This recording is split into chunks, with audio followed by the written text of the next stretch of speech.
Start. नमस्कार. मी महाराष्ट्रातल्या सगळ्या काँग्रेसच्या कार्यकर्त्यांचं आणि महाविकास आघाडीच्या कार्यकर्त्यांचं आणि नेत्यांचं मनापासून धन्यवाद करतो.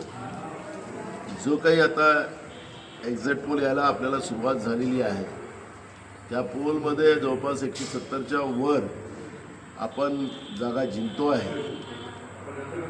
आणि त्यामुळे आता आपण सगळ्यांनी एक गोष्ट लक्षात ठेवली पाहिजे की 76 फॉर्म जो आपल्याला आता आपल्या वोटिंग बूथमधून घ्यायचा आहे, मशीन सील आपल्यासमोर करायची आहे आणि मशीन सील झाल्यानंतर ती स्ट्रॉंग रूमपर्यंत पोहोचतपर्यंत तिचा पाठलाग आपल्याला करायचा आहे.